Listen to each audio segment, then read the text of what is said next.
Halo Sobat Divi, kembali lagi bersama saya Dr. Andika. Nah, pada kali ini kita segmennya agak berbeda sedikit dari yang biasa. Kita tidak membahas soal penyakit kali ini.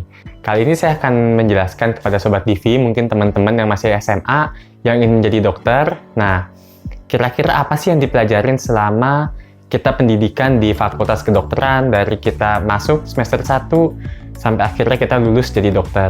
Kalau kita kuliah kedokteran, nah itu agak berbeda nih dengan fakultas-fakultas lainnya.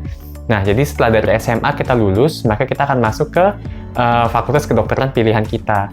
Fakultas kedokteran ini ada dua ya teman-teman, ada yang negeri, ada yang swasta. Nah, berapa biaya masuknya? Nah, itu semua berbeda-beda, tergantung dari universitas tujuan teman-teman. Nah, lalu apa aja sih yang dipelajarin selama kita jadi mahasiswa kedokteran? Berapa lamakah waktu yang diperlukan dari kita semester 1 sampai kita lulus, akhirnya kita bisa punya gelar dokter, kita bisa tulis DR di depan nama kita. Pendidikan kedokteran itu tuh dibagi menjadi dua tahap, teman-teman. Yang pertama preklinik, yang kedua klinik atau koas. Nah, apa bedanya? Jadi selama masa preklinik ini teman-teman nggak ngeliat pasien, teman-teman itu tidak hands-on ke pasien. Teman-teman itu hanya dikasih kuliah-kuliah, dikasih bekal teori-teori, dikasih keterampilan-keterampilan, diajarin berbagai macam hal yang nantinya akan teman-teman bisa pakai dan berguna untuk menangani pasien-pasien. Setelah teman-teman lulus dari preklinik, maka teman-teman akan lanjut ke koas. Nah, di koas inilah teman-teman baru hands-on ke pasien, teman-teman ketemu langsung pasien benerannya, pasien asli, dan di sini adalah waktunya teman-teman untuk menerapkan ilmu yang sudah dipelajari selama preklinik. Jadi, totalnya berapa lama? Kurang lebihnya preklinik itu kita anggap lulus terus ya, teman-teman. Itu sekitar 3,5 sampai 4 tahun. Koas itu sekitar 1,5 sampai 2 tahun, tergantung dari universitas teman-teman, tergantung dari kurikulumnya juga, teman-teman. Nah, jadi kalau total ya mungkin sekitar 6 tahun lah dari S1 sampai menjadi dokter kalau lulus terus. Nah, lalu setelah jadi dokter, apakah setelah lulus, apakah bisa langsung praktek? Enggak juga, teman-teman. Jadi setelah lulus koas itu, teman-teman masih harus melewati ujian lagi. Ada namanya ujian UKDI. Nah, kalau UKDI itu mungkin ibaratnya UAN anak SMA ya, teman-teman, UAN. Jadi ini adalah ujian dari negara untuk menyetarakan standar kompetensi dokter-dokter yang ada di seluruh Indonesia. Oke teman-teman, jadi tadi sudah kita infokan bahwa sekitar 3,5 sampai 4 tahun kita akan menjalani yang namanya preklinik. Nah, apa aja sih yang diajarin di preklinik ini? Nah, yang diajarin di preklinik ini yang pertama udah pasti teori teman-teman. Jadi teori-teori tentang berbagai penyakit, tentang sistem tubuh, bahkan nggak cuma sekedar penyakit dan sistem tubuh, teman-teman juga diajarin teori-teori mengenai etika, mengenai penelitian dan lain sebagainya yang nantinya akan teman-teman bisa pakai sebagai dokter. Karena sekali lagi teman-teman, dokter itu tidak melulu menjadi klinisi atau dokter yang ketemu pasien, tapi ada juga dokter-dokter yang bekerja sebagai non-klinisi. Mungkin nanti akan kita bahas juga di video yang lain. Nah, selain teori, apalagi ya yang dibahas, yang dipelajari selama kita menempuh pendidikan di Fakultas Kedokteran? Nah, selain tadi kuliah teori itu, ada juga namanya kita, kalau di universitas saya dulu, ada namanya PBL, atau Problem Based Learning. Pada Problem Based Learning ini, satu angkatan itu akan dibagi-bagi menjadi kelompok-kelompok kecil nih, teman-teman. Kalau dulu, saya itu masuk satu angkatan 180 orang, teman-teman. Jadi kalau waktu yang kuliah umum, yang tadi diajarin teori-teori, itu kita biasa di suatu auditorium yang besar, satu kelas itu, satu ruangan ada sekitar 180 orang. Nah, untuk yang problem-based learning ini, kita dibagi menjadi kelompok-kelompok kecil, teman-teman. Satu kelompok sekitar 10 orang, dan ada satu pendampingnya, ada satu pembimbing, ada satu dosen di situ. Nah, ini kita belajar apa di sini, teman-teman? Jadi di problem-based learning ini kita belajar mengenai kasus bayangan, ibaratnya kasus bikinan untuk nanti ke depannya kita menangani pasien. Karena apa, teman-teman? Jadi, biasa pasien datang ke kita itu bukan dengan label DBD. Pasien tidak datang ke kita dengan label demam tifoid. Nah, pasien itu datang ke kita dengan keluhannya demam. Nah, di PBL ini kita akan membahas suatu kasus bikinan lah ibaratnya, suatu kasus simulasi, teman-teman. Jadi misalnya kasusnya ini yang diberikan adalah seorang pasien usia 15 tahun datang dengan keluhan demam. Pada pemeriksaan didapatkan A, B, C, D, E. Nah, kira-kira kasusnya seperti itu, lalu kita akan diskusi. kira-kira pasien ini mengalami sakit apa. Seperti itu teman-teman. Karena kan penyebab demam banyak sekali. Bisa demam berdarah, bisa tipes, bisa dia cacar, bisa dia campak, dan masih banyak lagi teman-teman. Karena itu ada juga satu pendamping di situ, ada satu dosen untuk mengarahkan kita. Nah, nanti setelah kita sudah dapat nih teman-teman, setelah kita diskusi dengan teman-teman satu kelompok dan juga dengan dosen, mungkin kita akan dapat satu diagnosa. Oh, berarti pasien ini mengalami demam berdarah. Nah, setelah kita dapat diagnosanya, maka kita akan explore lagi teman-teman. Demam berdarah itu penyebabnya apa, mekanismenya bagaimana bisa dari gigitan nyamuk lalu bisa jadi demam, lalu obatnya apa, kita mau periksa apa aja, dan lain sebagainya. Itu PBL teman-teman. Jadi itu sudah 2 ya teman-teman yang diajarin, yaitu teori yang di kelas besar, ada sekitar 180 orang untuk angkatan saya di universitas saya. Lalu ada juga PBL. PBL itu ya kita membahas tadi kasus simulasi agar pola pikir kita lebih terasah. Jadi ketika kita datang ketika pasien datang ke kita sudah lebih terarah pola pikirnya. Begitu teman-teman. Lalu yang ketiga ada juga skills lab teman-teman. Nah, jadi skills lab ini adalah kita diajari keterampilan-keterampilan untuk menangani pasien asli, untuk menangani pasien yang betulan nanti pada waktu kita koas ataupun pada waktu kita menjadi dokter. Contohnya apa sih yang diajarin di skills lab? Itu mulai dari tensi teman-teman. Kita akan diajarin bagaimana cara mengukur tekanan darah yang legal artis, yang baik itu seperti apa. Lalu kita diajarin jahit di skills lab itu. Kita diajarin ambil darah, kita diajarin pasang infus.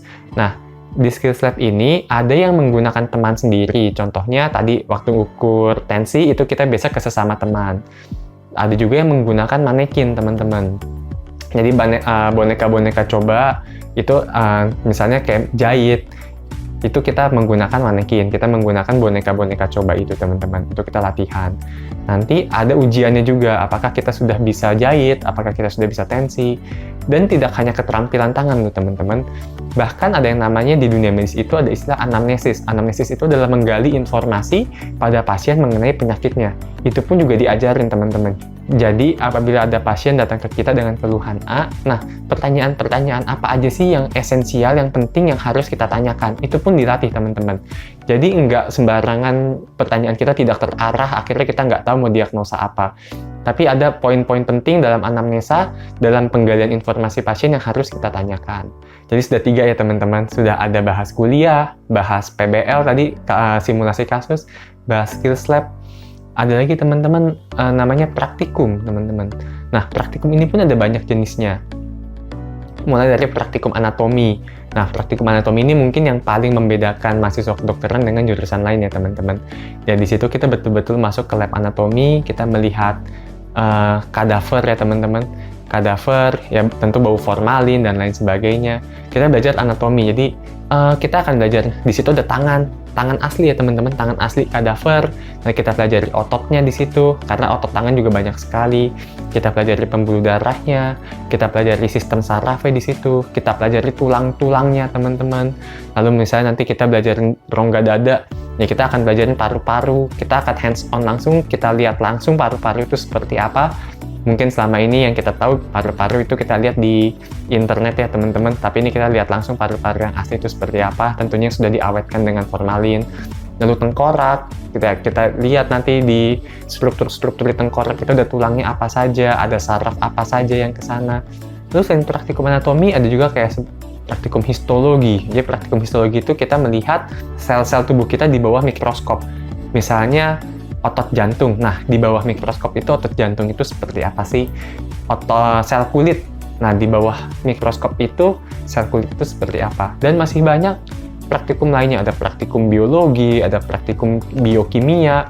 Bahkan kita semester 1 itu masih ada praktikum fisika, teman-teman. Jadi selama 4,5 tahun itu yang kita pelajari adalah hal-hal itu, teman-teman. Lalu, sistemnya ini mungkin agak berbeda dengan teman-teman kita yang di fakultas lain.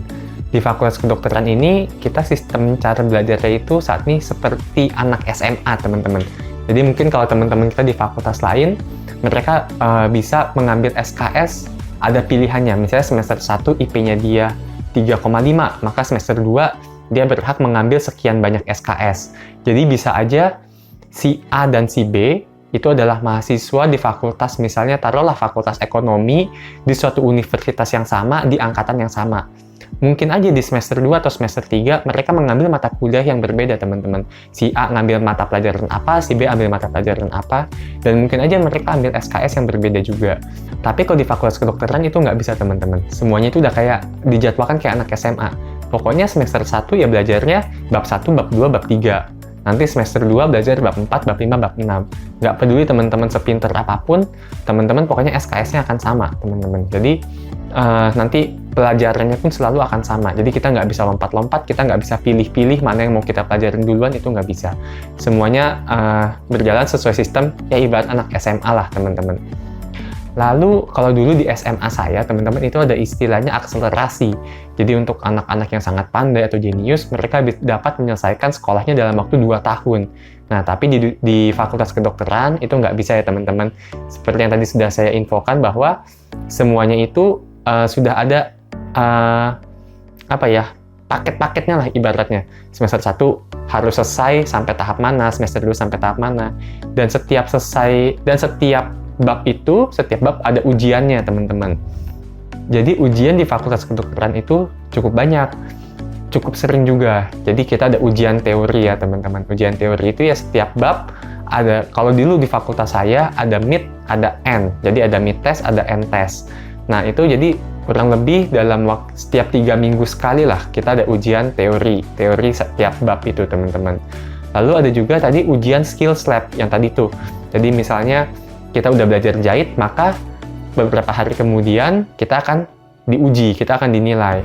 Kita sudah bisa belum betul-betul, apakah cara jahit kita itu sudah betul atau belum.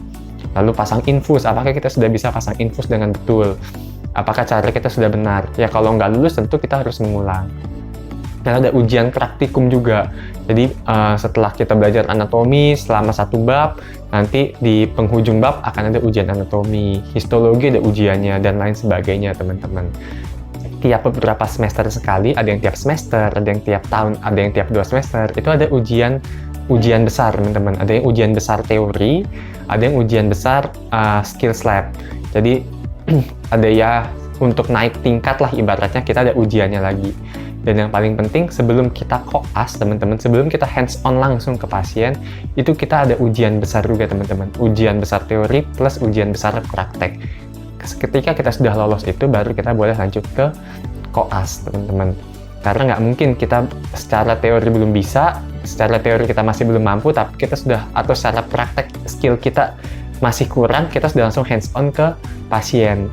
Karena gimana kita bisa hands-on ke pasien kalau kita ke teman sendiri aja, ke manekin, kita masih belum lancar. Karena tentu mentalnya beda, tekanannya beda, dan lain sebagainya. Nah, sebetulnya setelah lulus preklinik itu yang selama 3,5 sampai 4 tahun, itu teman-teman setelah lulus akan diwisuda, teman-teman. Teman-teman akan mendapatkan gelar esket, sarjana kedokteran, teman-teman. Nah, namun gelar esket ini tidak bisa teman-teman pakai untuk praktek. Jadi kalau teman-teman mau praktek, teman-teman harus punya gelar dokter, DR di depan. Gitu. Kalau esket kan gelarnya, misalnya nama saya Andika, maka Andika Surya esket, sarjana kedokteran. Tapi saya masih belum punya gelar dokternya. Nah, setelah kita lewatin setelah kita melewati tahap preklinik itu, kita masuk ke koas. Nah, di sini teman-teman hands-on langsung ke pasien nih, teman-teman. Jadi tentu tetap ada bimbingan ya, tetap ada bimbingan teori, tetap ada bimbingan skills juga, tapi bedanya teorinya itu langsung terarah ke masing-masing pasien. Lalu ada juga sih bimbingan teori yang berdasarkan misalnya lagi penyakit dalam, maka kita akan belajar ilmu-ilmu penyakit dalam. Dan juga kalau hands-on ke pasien itu, ya kita akan menerapkan skill-skill yang sudah kita dapatkan selama preklinik tadi langsung di pasiennya. Misalnya ada pasien kecelakaan, datang ke UGD, ya maka kita pasang infusnya, kita ambil darah buat cek lab, kita jahit, itu semua kita lakukan sendiri, teman-teman.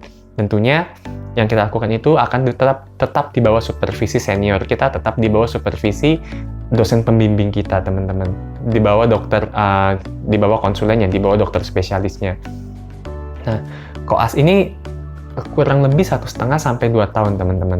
Jadi koas ini ada siklusnya, ada putarannya. Nanti ada teman-teman ada lagi di stase anak atau siklus anak ya, teman-teman. Hanya akan belajar anak, pasien teman-teman semuanya adalah pasien-pasien anak. Dosen teman-teman semuanya adalah spesialis anak. Begitu, teman-teman. Lalu misalnya teman-teman pindah ke stase bedah, Setelah melewati anak, ya teman-teman akan menangani kasus-kasus bedah. Teman-teman akan ikut operasi, teman-teman akan ikut asistensi, teman-teman akan ikut melakukan tindakan-tindakan di kamar operasi atau di ruang operasi kecil. Dan di sini ada teman-teman betul-betul hands-on langsung ke pasiennya asli, bukan pasien bikinan, bukan pasien simulasi. Pasien datang memang dengan penyakitnya itu sudah ada, teman-teman. Nah, lalu setiap kita akan selesai suatu stase, misalnya kita lagi di stase kandungan obsgin, misalnya kita sudah selesai stase obsgin, kita akan ada ujian obsgin, dan untuk menguji apakah kita sudah layak sebagai dokter umum dengan kemampuan obsgin levelnya dokter umum. Nanti kalau teman-teman masuk kedokteran, teman-teman akan tahu ada kasus-kasus yang memang level dokter umum. Jadi misalnya ada kasus anak tapi level dokter umum, kasus penyakit saraf level dokter umum, ada yang levelnya dokter spesialis. Itu dia kenapa di kedokteran ada spesialis, bahkan ada subspesialis. Nah, tapi setidaknya ketika teman-teman lulus menjadi dokter, kasus-kasus yang harusnya teman-teman bisa di level dokter umum itu teman-teman sudah harus kuasai semua.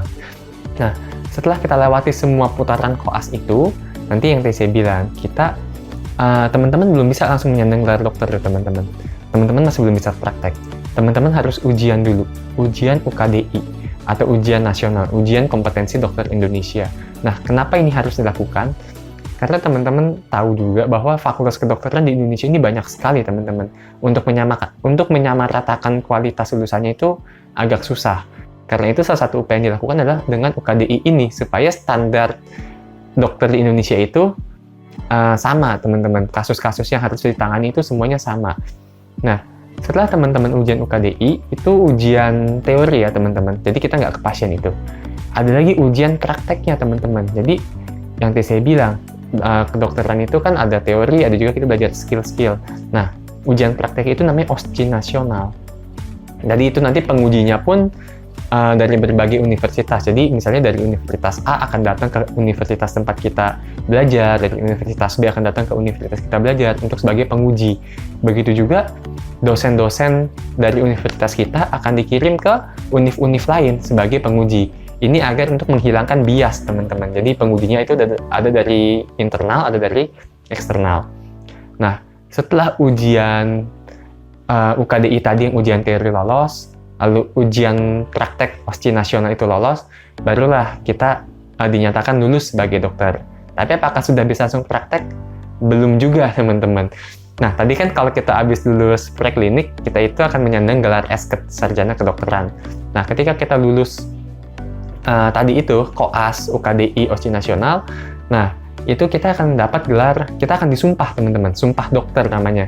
Nah, itulah sumpah dokter yang akan teman-teman bawa seumur hidup selama teman-teman berpraktek sebagai dokter. Dan saat itu teman-teman sudah boleh menuliskan huruf D dan R di depan nama teman-teman. Nah, setelah itu apakah boleh langsung praktek, dok? Nggak bisa juga, teman-teman. Setidaknya saat ini, pemerintah itu ada program namanya internship, teman-teman. Ini suatu program wajib di mana setiap dokter lulusan Indonesia itu harus melakukan internship ke daerah-daerah yang sudah ditentukan. Gitu. Jadi daerahnya ini ada dari Sabang sampai Merauke, ditentukan oleh pemerintah. Nanti cara pilihnya bagaimana itu mungkin tiap tahun akan ada perbedaan-perbedaan ya, teman-teman. Cuma waktu lagi zaman saya internship tahun 2015, itu kita cepet-cepetan. Jadi pemerintah akan buka pilihan rumah sakit dari Sabang sampai Merauke, sistemnya online. Nanti akan ada pemberitahuan kapan kita bisa milih tempat internship kita. Misalnya diinfokan pemilihannya akan dilakukan tanggal 10 Juli jam 9 pagi. Nah, begitu tanggal 10 Juli jam 9 pagi itu kita harus klik tempat yang kita tuju. Tentu tiap kota ada kuotanya, teman-teman. Jadi kalau kita telat atau kuotanya sudah penuh, ya kita harus pindah ke ke tempat yang lain. Berapa lama internship? Internship itu 1 tahun, teman-teman. Nah, setelah internship 1 tahun, baru teman-teman pulang ke kota asal, balik lagi, atau ada yang mau melanjutkan PTT dan lain sebagainya, terserah, itu baru teman-teman sudah bisa praktek mandiri sebagai dokter, teman-teman. Jadi ya kalau dihitung-hitung tadi, kalau preklinik lulus terus, misalnya taruhlah 3,5 tahun. Koas itu kurang lebih 1,5 tahun sampai 2 tahun, ya mungkin sudah 5,5 tahun. Setelah lulus koas itu nggak langsung UKDI, nggak langsung OSCE nasional. Karena namanya UKDI dan OSCE nasional itu ada waktunya, ada periodenya gitu teman-teman. Ya teman-teman mungkin nunggu UKDI atau OSCE nasional mungkin 2 bulan, sekalian persiapan, belajar lagi semuanya. Itu 2 bulan, jadi itu sudah 5,5 tahun tambah 2 bulan lagi. Setelah ujian OSCE nasional, UKDI juga nggak langsung ada hasil teman-teman. Tunggu lagi ya, mungkin sekitar ya 1-2 minggu lah, mungkin teman-teman ada hasilnya. Lalu setelah lulus semua, teman-teman akan disumpah dokter. Mungkin sampai sumpah dokter itu total mungkin sudah makan waktu 6 tahun, teman-teman. Lalu setelah sumpah dokter, teman-teman juga nggak bisa langsung internship. Nah, internship ini juga sama. Dia ada periode waktu bukanya. Misalnya, teman-teman, internship itu dibukanya bulan April, teman-teman. Dan teman-teman lulus disumpah dokter bulan Januari. Maka dari bulan Januari, Februari, Maret, teman-teman nggak bisa kerja, teman-teman. Teman-teman harus menunggu internship itu di bulan April. Biasanya, rekan-rekan dokter yang seperti ini, dia akan mendaftar sebagai asisten dosen, mereka akan membuat suatu penelitian, mereka akan menulis artikel-artikel di majalah kedokteran, mereka ikut pelatihan-pelatihan lagi untuk menambah ilmu mereka, untuk menambah skill mereka sebagai dokter nanti. Nah, jadi kurang lebih mungkin sampai internship ya 6-6,5 tahun. Lalu internship 1 tahun, teman-teman. Internship itu 1 tahun, jadi total kurang lebih teman-teman 7-7,5 tahun. Setelah selesai internship, teman-teman pulang ke daerah teman-teman masing-masing. Nah, itu teman-teman akan mengurus semua surat-surat. Teman-teman akan mengurus surat bahwa teman-teman sudah menyelesaikan internship. Teman-teman akan mengurus surat STR, namanya surat tanda registrasi. Jadi, teman-teman akan mengurus semua berkas-berkas yang menandakan bahwa teman-teman adalah dokter lulusan Indonesia yang sudah layak bekerja dan sudah selesai internship. Jadi, teman-teman bisa hitung sendiri itu waktunya kira-kira berapa lama, teman-teman. Itu sampai menjadi dokter. Jadi ya mungkin video ini segitu aja, teman-teman. Itu sekedar gambaran buat teman-teman berapa lama waktu yang diperlukan jadi dokter, apa aja yang dipelajarin mulai dari preklinik sampai kita lulus koas, sampai UKDI, sampai internship. Nah, kalau ada pertanyaan, teman-teman boleh tanya di komen, nanti kita akan lihat, akan kita bantu jawab, teman-teman. Tentunya yang saya infokan ini adalah yang terakhir yang saya tahu ya, teman-teman. Mungkin kurikulum, mungkin sistem bisa berubah lagi, teman-teman. Nah, mungkin sekian aja video hari ini. Sampai ketemu di video Dokvisor selanjutnya.